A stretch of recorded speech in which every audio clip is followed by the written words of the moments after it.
Hello, listeners, and welcome to our latest European Structured Finance webinar. My name is Mudasar Chaudhry. I head up the European Structured Finance research efforts at DBRS Morningstar. And today I'm also joined by members of our Structured Finance ratings team to provide you a recap of what we heard at Global ABS 2023 conference, which was held in Barcelona this year. And each individual will then talk about their sectors, what they heard, and they will also cover the issuance, credit, and ratings outlook for the remainder of the year.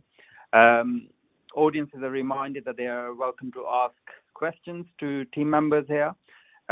You can type into your BrightTalk portal and we'll take the Q&A session at the end of the presentation. So we have a lot of ground to cover, so I'll move on to our first slide, just covering the macroeconomic indicators in Europe and UK. So combination of money printing with higher energy and food prices have been fueling inflation, as shown in the chart on the left-hand side.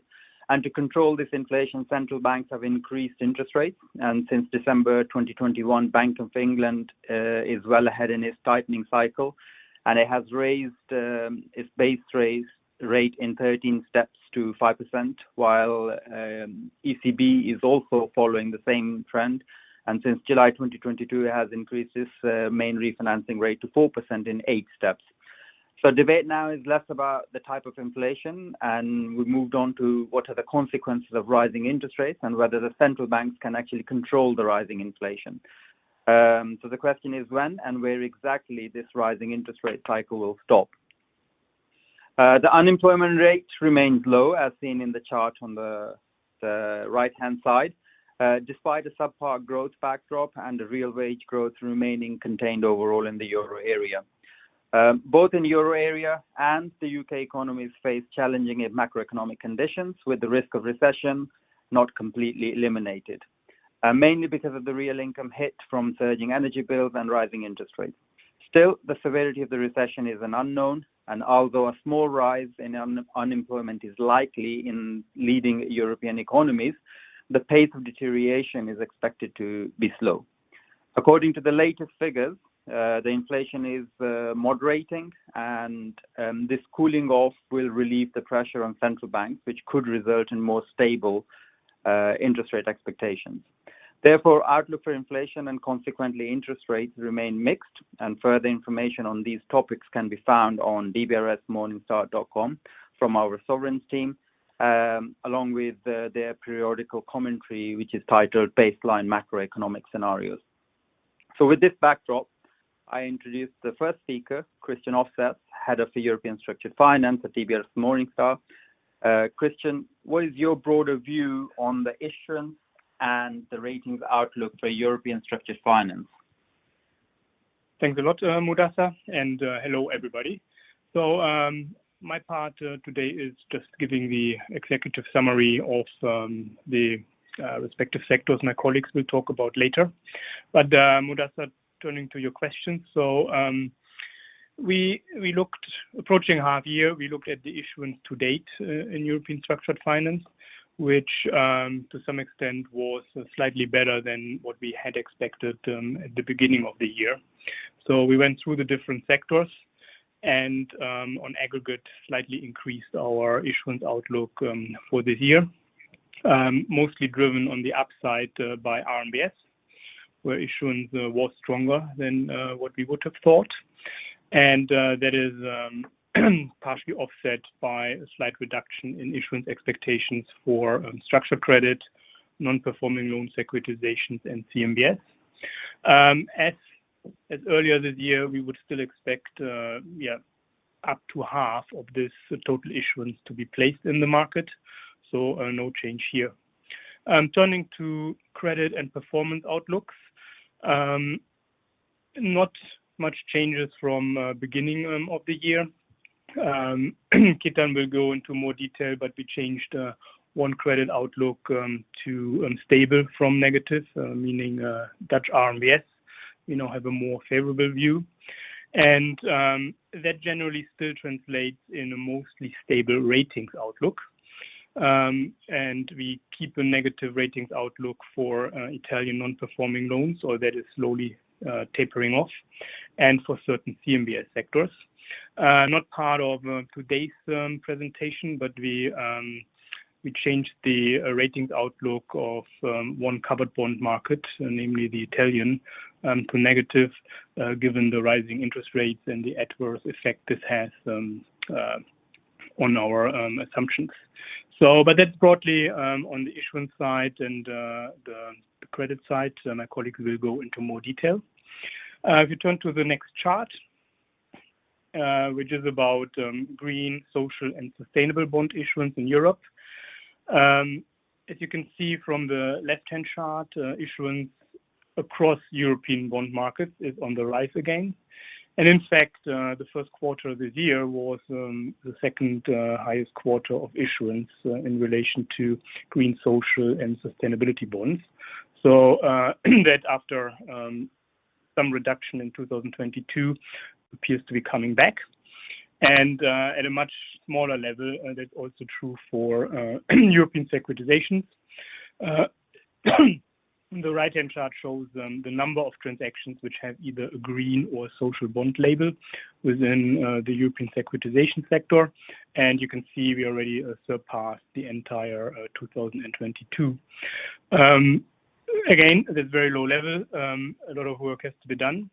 Noteworthy this year, at my point of view, is that there was a fourth transaction, which is actually the first so-called green auto ABS deal that was marketed in February of this year as a green securitization. And yeah, it's 100% alternative fuel vehicles, but without a second party opinion. And I think, or we have also written about it, that actually shows if there's sufficient data and a very clear case, and securitization can have this clear case if your entire collateral is, say, green, there's not necessarily the need for a second party opinion to indicate that that is a green securitization. So that were my entry remarks, and with that, I hand over to Ketan on the RMBS side. Thank you, Christian. Also on the RMBS side, I think as Christian mentioned, our view is probably slightly more positive than start of the year. We and generally, well, at the conference, I think the top issue for people on top of people's minds seem to be rising interest rates and the rising cost of living, which means the borrower's affordability is getting stretched. But surprisingly, there was generally a view. Most people are not very worried about house prices actually falling. Now, our view has been from the start of the year that rising interest rates are negative for house prices, especially in countries where we have in the past seen house prices increase much faster than incomes. So overall, I think there are certain countries where we expect house prices to moderately decline. Having said that, we don't expect prices to crash because there are quite a few supportive factors, mainly being as long as the unemployment remains low, most people will still manage to pay their mortgage. You will not have many forced sellers. And we're also starting to see that wage growth is starting to pick up, not as much as inflation, but it's certainly getting higher than what we have seen in previous years. As long as unemployment remains low and wage growth kind of is supportive, I think house prices correction will be limited. But we still think there's some downside to house prices. Moving on to the next slide and what actually it means for performance. Our outlooks, again, I think it depends country-wise, but where we have more negative outlook is mainly for UK, because UK has a combination of various things. It is mostly a short-term fixed rate market. So a lot of borrowers are moving on to variable rates, or they have already, or they will be in the next year or two. It also has much higher mortgage rates compared to the rest of Europe. So in that sense, the shock for borrowers also will be higher. And it also has a quite sizable buy-to-let and non-conforming market, which I think might suffer more from the rising interest rates. So UK, our outlook on the credit performance of the collateral is negative, but we still think there is enough support in the RMBS structures for ratings to remain stable. Netherlands, we initially had, because of, we think, on the house price, and we already are seeing some signs of house prices correcting in Netherlands, but the performance remains very stable. It's a very prime market, fixed rate market, so we changed the outlook on collateral performance also to stable. But we always had a stable outlook on the ratings. And some of the other sectors where we think performance will be negative are more the reperforming loans in Ireland and Spain, and mainly because the reperforming loans, the way most services have gone about restructuring the loans, is to look at how much the borrower earns, how much they need for the living, and anything that is left over. Generally, the idea is that they pay towards debt servicing. By definition, these borrowers do not have a lot of spare income, and when rising interest rates starts to rise, these borrowers are unlikely to have a lot of spare capacity to cope with rising interest rates. So we think the outlook on those assets is particularly negative. The fixed rate jurisdictions, so generally it will tend to perform better. Countries like Spain and Ireland on the prime collateral, they have done, their house price correction was massive. And since then, the house price growth has not been that significant compared to some of the other countries. So the downside is limited. Again, we expect performance to remain stable. In general, again, I think our feeling at the conference was that people were quite comfortable with the ratings outlook, and we would share that view. With that, let me hand to my colleague Jeff, who will talk about ABS.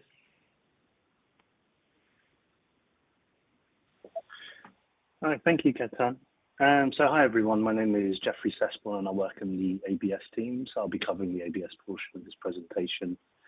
So on the ABS side, the market has been rather resilient, where the general tone leaned towards a kind of a cautiously optimistic view.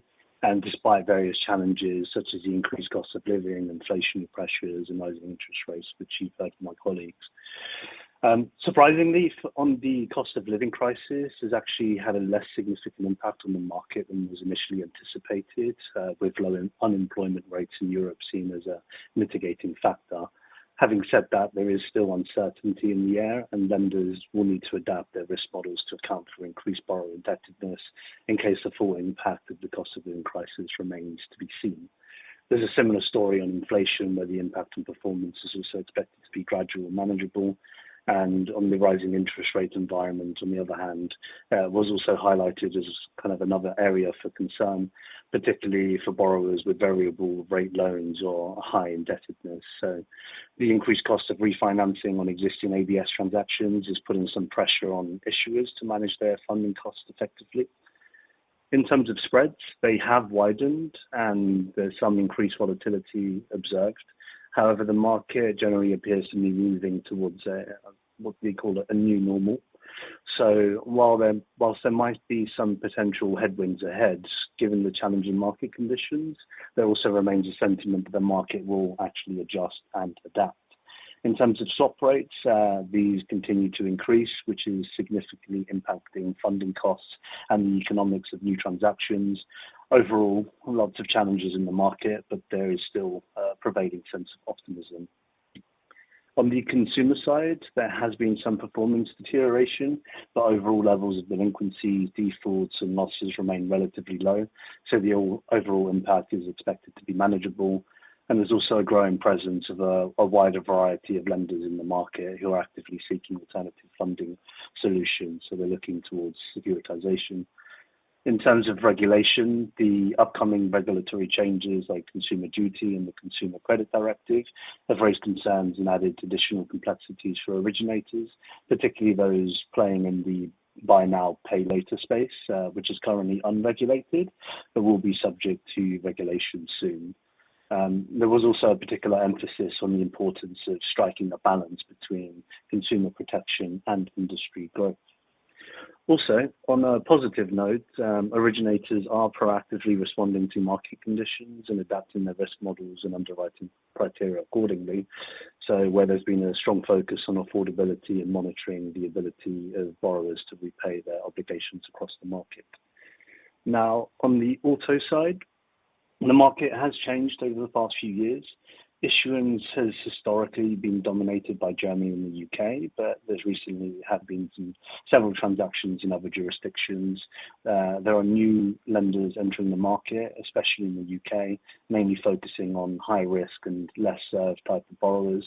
There's also a change in mentality with consumers, where they're switching from kind of vehicle ownership to usage.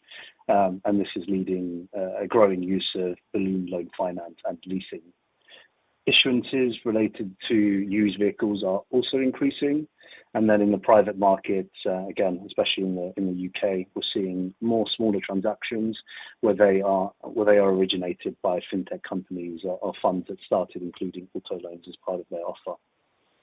Execution of new transactions is also more challenging, as excess spread is being compressed and repricing on auto loans and leases is kind of yet to catch up with the rising interest rate environment. So there's going to be a little bit of a lag on that. Performance-wise, it's actually been quite stable in the auto sector, with robust recoveries and increasing residual values due to shortage of new car supplies. The expectation on residual values is that they will slowly return to their historical values. On the ESG front, not too much to highlight, aside from the fact that availability of environmental information like carbon dioxide emissions, fuel type, and/or energy performance certificates across different deals remains somewhat inconsistent. And now if we just flick over to the next slide. In terms of the ABS outlook, the ABS outlook hasn't really changed compared to what we published earlier this year. We still have a negative credit outlook of non-prime consumer loans, credit cards and revolving lines of credit, and non-captive autos. However, having said that, despite the negative credit outlook for those segments, the rating outlook remains stable as the performance isn't expected to deteriorate enough to translate into rating impact. Investor appetite for ABS transactions remains rather robust. It was noted that investors are generally requesting more detailed information and analysis during the structuring phase, signaling that there is a growing interest, at least in the investor base, in taking a more proactive role in assessing the transaction structure, collateral quality, and risk mitigation measures, which is generally taken as a positive sign for the market. As mentioned earlier, even with all the challenges in the market right now, the cost of living crisis, inflationary pressures, and rising interest rates, the market is expected to navigate and overcome these obstacles with an uptick of issuance in the near term. On ESG, there's also a strong consensus on the significance of ESG factors for originators and the ABS market as a whole. Another point that was mentioned was the importance of addressing and integrating ESG principles to meet investor expectations and enhancing risk management and generally drive positive environmental and social outcomes. On the regulatory front, there are also kind of upcoming more stringent regulatory requirements, where some anticipate a potential decrease in ABS issuance. However, to maintain a kind of a healthy and sustainable market, there would cause to find a right balance between consumer protection and industry growth. And there also have been, we've noted, a few emergence of new structures in the market, which signals a potential trend towards innovation. And then finally, in terms of overall ABS issuance levels, we kind of expect there to be a moderate increase compared to 2022. Small increase compared to our view in the beginning of the year, but figures will likely fall short of the issuance levels observed in 2021. And on that note, I'll hand over to my colleague Mirko, who will cover the CMBS portion. Thanks, Jeff. Good afternoon, everyone. My name is Mirko Iacobucci, and I head the European CMBS team at DBRS Morningstar. Unfortunately, the ABS conference in Barcelona confirmed what pretty much everyone already knew. It's going to be another really quiet year for European CMBS in 2023, and it looks in line with 2022, if not worse. And as I said, the expectations are for an unlikely reopening of the market in the next few months. And this negative sentiment was shared across all the participants, despite the fact that it was highlighted as CMBS, actually the default rate of CMBS 2.0 was much better than CMBS 1.0, where we had a 22% default rate versus 8% in CMBS 2.0. And the reason for this better performance of the CMBS 2.0 so far were mostly concentrated on the fact that, first of all, there is a less leverage in these new loans that were securitized in CMBS 2.0, but also there were some new features that were introduced following the crisis that helped to navigate better situations where actually the loans get into trouble. As, for example, the presence now of all independent third-party servicer, and as well as the possibility for servicer to actually execute amendment waivers without having go back every time to note holders for asking consent, which offer the opportunity for, in many cases, a quicker resolution and the possibility for the loan to move on without waste of time. So why investors are concerned about CMBS and why investors are not keen on going back in CMBS? Well, the main reason is that the general feeling was that CRE asset in Europe has still not repriced downwards as expected. So there was the feeling that the valuation out there haven't still basically included the impact on negative, of the rising interest rates on their valuation. And together with this, there was also the fact that valuations still also don't, at the moment, incorporate the fact that there is much less liquidity in the European CRE market. Once again, it was highlighted like the office sector is to be the one probably suffer most, in particular, the secondary office location and secondary office property are most likely to feel the pain. And the result of all this concern is that at the moment, CMBS spread are still on the high end, despite a tightening the last few weeks, in the last few months. AAA is still above 200 bips, and as a result, CMBS is still not a really competitive source of funding for commercial real estate in Europe at the moment.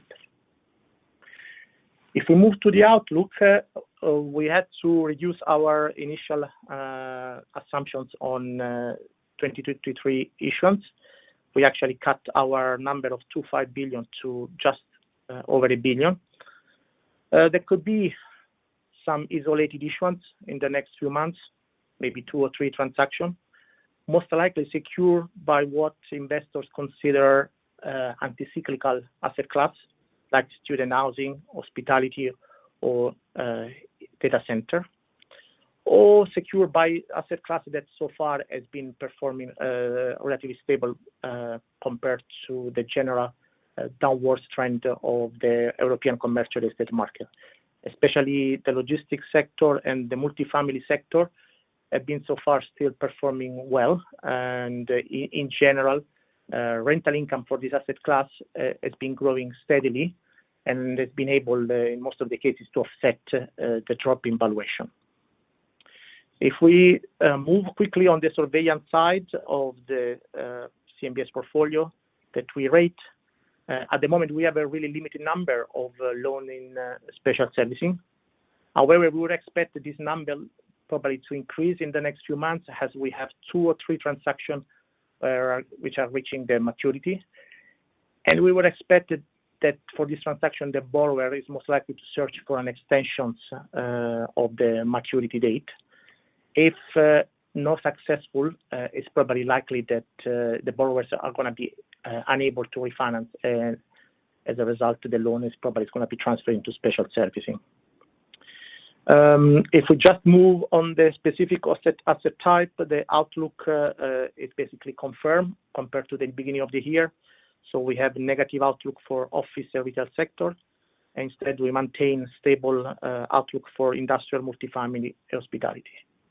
Finally, there was a panel on the CRE CLO mentioning again the opportunity for this product to maybe develop in Europe as well, as was in US in the past few years. However, in our view, CRE CLO at the moment is really unlikely to develop if we don't go back first to what we consider standard European CMBS, so single asset, single borrower transaction. as long as this asset class doesn't regain momentum and consistency, we don't really see space for CRE CLO. And I hand over now to my colleague, Carlos. Thank you, Mirko. So hello, everyone. My name is Carlos Silva, and I head the European Structured Credit team at DBRS Morningstar. So starting with CLOs, I would say the tone of global ABS was enthusiastic and positive on the CLO front, despite the significant headwinds. I guess if you look at how things ended in 2022, 2023 so far looks a bit better. AAA CLO spreads were printing at around 120 basis points at December 2022, and in January, things started to improve markedly, perhaps with a view that inflation would soon be under control and the cycle of interest rate rises close to the end. So AAA spreads in January tightened to 190 basis points and went as low as 170, and currently have widened a bit from 2023 lows, but are still better than the end of 2022. The other main topic was the arbitrage remains one of the key challenges, and equity returns are not looking great, which is causing those deals without captive equity funds to struggle to print. Another CLO-related challenge is loan formation. Despite the refinancing wall coming, many issuers are still reluctant to refinance at current levels, which is creating a lack of supply. Low loan formation is also caused by reduced M&A and leveraged buyout activity, and on top, CLOs have to compete from private credit funds. On the other hand, though, performance remains better than expected. At the end of May, the LCD Morningstar ELI lagging Euro 12-month loan default rate index remained quite low at 0.86% by issue account, compared with a peak of 4.8% in October 2020. In other structured credit sectors covered at the conference, I'd like to highlight three. There were again two panels dedicated to SRT, significant risk transfer, which continues to grow both in terms of transactions, new issuers, as well as asset classes covered, where it has moved from the traditional corporate SME pools to a big variety of asset classes, including consumer, resi mortgages, and other ABS. SRT is becoming a core tool for banks for risk sharing and recycled capital. The incoming output floors are making banks look at SRT as the standard tool to manage capital. And another catalyst for SRT growth could emerge if there is a positive outcome to the synthetic excess spread treatment that many banks have been lobbying regulators for some years now. So, the second sector in our alternative is on alternative lenders, which continue to be interested in securitization as a funding tool, but current market conditions are unfavorable as they continue to struggle with limitations of a nascent sector, such as limited historical data and investor acceptance. And then lastly, on private credit markets, panelists commented on the better than expected performance to date, which is really may mean reality has not yet caught up with the doom and gloom narrative, though they caution on the interest burdens in portfolios rising due to interest rate environment and some concerns around refinancing current environment, particularly if leverage needs to decrease given the current interest rate burden. How is that refinancing going to be done? So those were the main topics. With that, I'll move on to our structured credit outlook. We have not materially changed our views compared to our January outlook. From a credit perspective, we believe the macroeconomic and geopolitical factors are still the main headwinds for both SME and CLO sectors. That said, performance on both is likely to be stable given the limited credit deterioration and default rates to date and healthy credit enhancement levels. So we maintain our stable rating outlook. From an issuance forecast, to date, PSL CLOs are on par with 2022, but expectations that likely slow down due to limited loan creation are expected for the remaining of the year. So with that, we continue to expect CLO issuance to be at around 22 to 25 billion for the year, and maybe towards the low end of that range. For SMEs, issuance in the sector is less affected by market dynamics as it continues to be a retained product. though many issuers will maintain a focus on synthetic SRT issuances versus retained cash balance sheet SME CLOs. So issuance to date, we estimate around 3.4 to 6.3 billion, and the range is because many SME CLOs that printed this year have a sizable ramp-up optionality. So they start with around 3.4, but they could increase over the ramp-up period up to 6.3 billion. Issuance may end below the start of the year forecast, but there are a few jumbo-sized issuances in the pipeline that can swing the numbers if they execute before the end. And lastly, on direct lending and middle market CLOs, issues in 2023 for Europe is unlikely until more favorable market conditions return.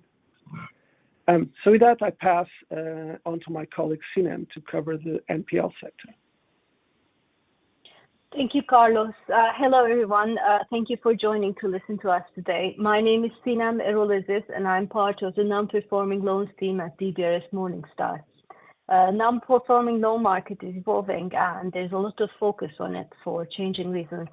The European banks, looking at the primary market, the European banks supervised by the EBA have reduced their NPL ratios below the 5% threshold through securitization, direct sales, and write-offs.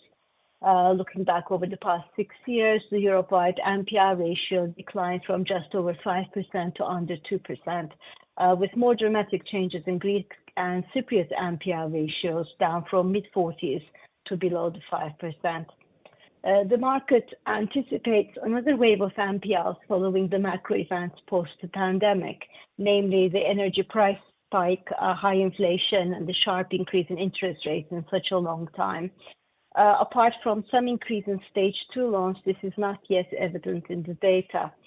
Global financial crisis has taught us that some delay is to be anticipated before this is reflected in the NPL ratios of banks.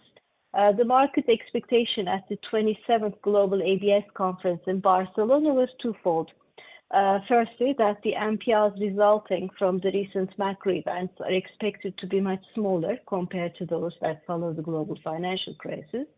And secondly, with stronger regulation, banking systems, and servicer capabilities, the market is better equipped with a toolbox to deal with the upcoming wave compared to before. With the NPL ratios under the 5% threshold, there isn't any pressure on banks to sell NPL portfolios, and the primary NPL market is expected to be slow in the next year or two. The two government asset protection programs, GACS in Italy and HAPS in Greece, expired last year. There was some talk at the Global ABS conference around the extension of the Greek Hercules program to allow for the last 3 transactions to be completed and to allow some of the non-systemic banks to make use of the program. However, there's no official announcement yet. It doesn't look like the GACS program will be renewed.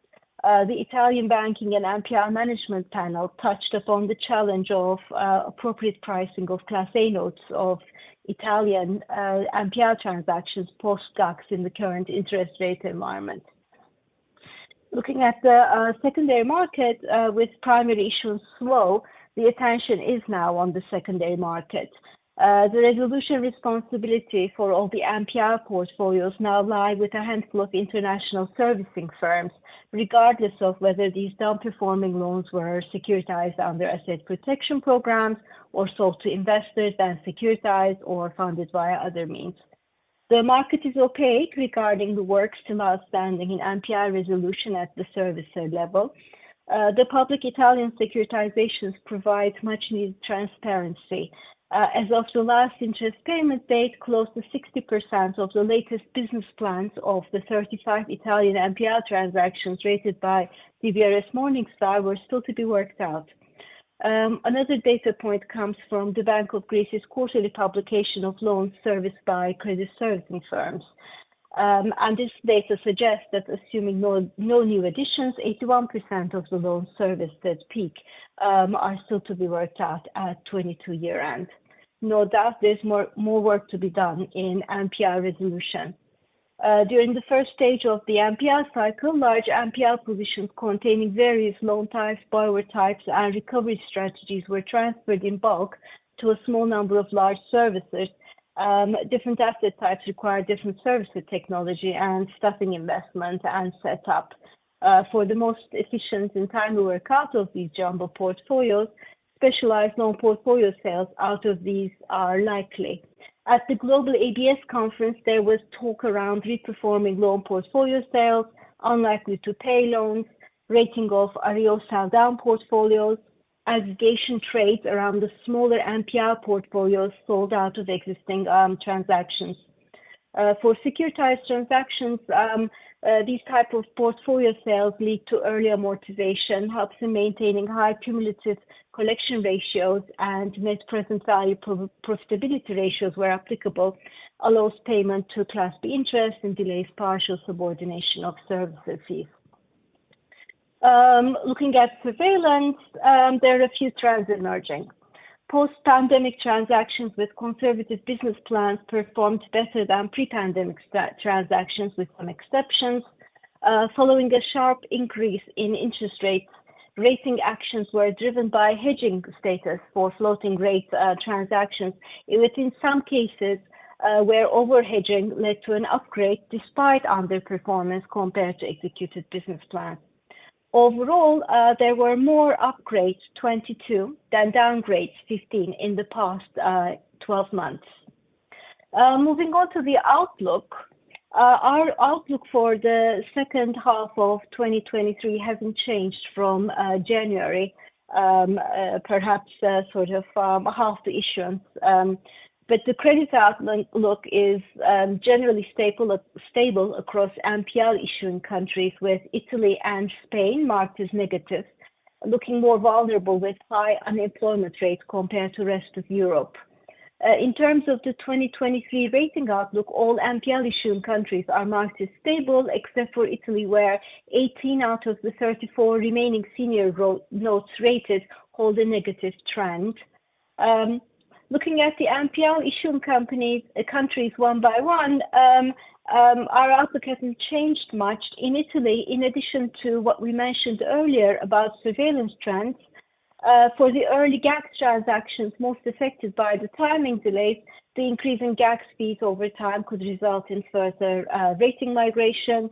In Ireland, upgrades to AA levels resulting from sizable deleveraging due to reperforming portfolio sales has continued in the first half. The large RPI portfolio sales trend may be difficult to maintain in the current climate, but this is yet to be seen. For Portugal, there was fast deleveraging and resulting upgrades. Spain is a complex market with some squatter issues, slower economic recovery, slower court timing recovery post-pandemic. Collections may be delayed compared with the service initial expectations for pre-pandemic transactions. For UK, despite the slowing down economy, the granular reperforming loan transaction issued in the UK in April 22 is performing well at a recent upgrade. In Cyprus, since our last outlook in January 23, there was one more NPL securitization. With this, there are now a total of 3 publicly rated NPL transactions closed in Cyprus in the last 18 months. It's still too early to comment on transaction performance. New jurisdictions, Ireland, Spain, Cyprus have continued to be sort of active, but of course, primary market is slowing down as there isn't that much to securitize. Looking forward in the upcoming NPL rate, could large economies such as Germany, France, Netherlands also enter the NPL securitization market? That is to be seen. With this note, I hand over to Mudasar, who will summarize the main points of the presentation. Thank you very much, Sinem. An audience, just a reminder that if you wish to ask questions, please feel free to type in your BrightTalk portal. To summarize, then, in addition to the asset classes and the sectors we just discussed, we had the views from different analysts. There were continuation of conversations on new and esoteric asset classes, which included the securitization of green assets, so solar ABS, renewable energy loans, battery storage products, and subscription to, say, EVs, electric vehicles. as well as the theme which reverberated in the last conference, as well as this one, was the buy now, pay later portfolios and the securitization of those. Securitization via blockchains, which is considered to be more efficient, secure, and digital transparency within the portfolios and the securitizations. But yet, no public case study exists in Europe on these fronts. In addition to these, there were conversations either directly with the market participants or during the panel discussions on other esoteric asset classes, for instance, trade receivables or reverse factoring via to the SMEs. Data availability again remains scarce, and therefore analytically we are able to look at these as long as the sufficient data is provided for us to actually conduct our analysis. So these conversations are ongoing. To further this and to summarize with what other panelists mentioned, all aspects of economy, including both consumers and businesses, are facing substantial pressures due to higher cost of inflation. And we expect the arrears to increase, but as our speakers emphasized, that they are starting from a very low base. On the asset side, the defaults remain low and are expected to remain low, but on the liability side of securitization, there remains sufficient credit enhancement and structural mechanisms to absorb any moderate increase in asset defaults. We also expect Europe to lead the shift towards sustainable capital markets with more ESG-related transactions coming to the market, as Christian mentioned. We have seen 3 transactions year to date, which were issued with second-party opinions, and this already is higher than the entire 2022 in terms of number of transactions. Christian also alluded that we forecast the total issuance for this year is expected to be around 195 to 200 billion euros, with distributed issuance to be around 45 to 50% of total issuance. And the reason we envisage higher issuance is because of central bank's monetary policy tightening and reduction on complete stop of ABS purchase programs, which should act as an impetus to increase investor-placed issuance. So our credit outlook across the European structured finance on the collateral side is split roughly 60-40, so 40% being negative on the credit outlook on the asset side, while our ratings outlook is mostly stable to 86%, with the exception of some jurisdictions in NPL and some asset sectors in CMBS. With that, we conclude our presentation, and there are a number of questions which are available for us to answer. So the first question is asked, in what sense ESG is having a more important role in transactions, taking into considerations that the volumes in securitization are still insignificant compared to the senior bond issuance. Christian, would you like to take that? Sure, thank you, and thanks for the question. So maybe just first of all, in terms of ESG, just the disclaimer that we look at it always from a credit lens, meaning we would look at whether something which is green, social, governance, whether it has a rating implication and or a credit analytical consideration. So we're not opining on whether something is sustainable or not. But coming to the question, or has been far and in between that certain ESG characteristics were actually credit relevant. So that if that happens, it's still kind of rather the exception than the rule. But away from the credit side, and what was visible still at the conference as in previous conferences, that investors increasingly look at it. And that also includes looking at it in the securitization market. And why are investors concerned? I think on the one hand, it's the belief to invest sustainably, but also they're asked by the underlying investors to report on how sustainable investments are, meaning that it's certainly still on the forefront. We would expect that there will be more green or social bonds in the future, which is a certification, whether it fulfills certain characteristics. But as the Coromo transaction has shown the Italian auto ABS. If something is clear-cut green, you would not need such a third-party certification. So because it's kind of investors' own due diligence, which can be easily done once there is sufficient data. So I hope that answers the question. Thank you, Christian. And there's a second question, which is, are you expecting narrow excess spreads to negatively affect securitization issuance under the current interest rate rising outlook? Ketan, would you like to answer that?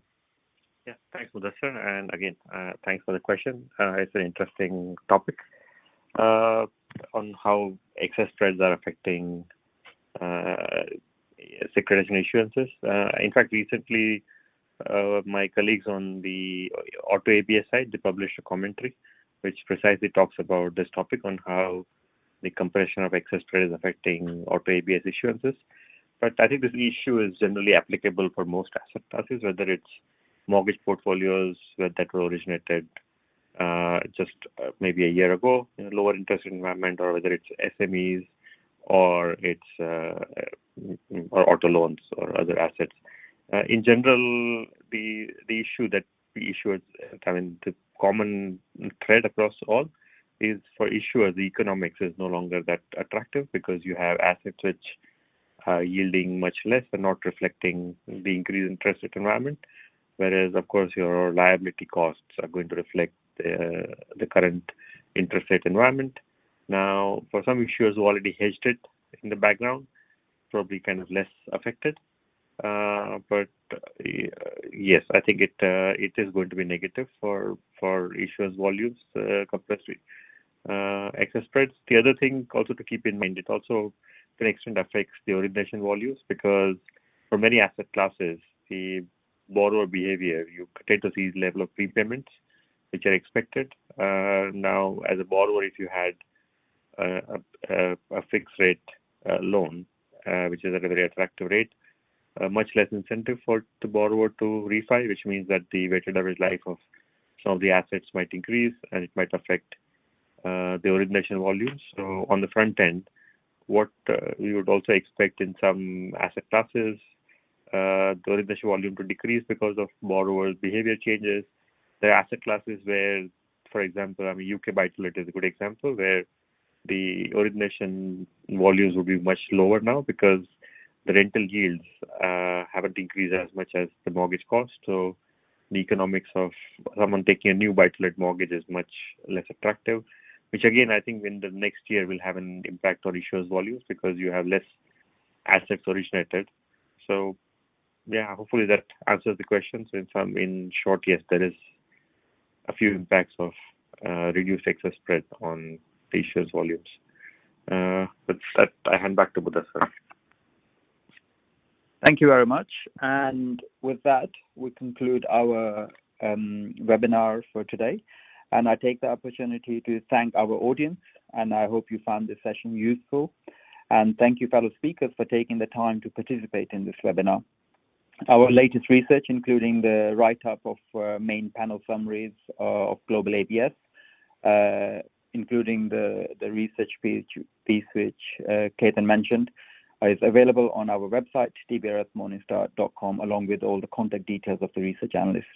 So thank you very much, and look forward to the next episode of podcast and the webinars on our website.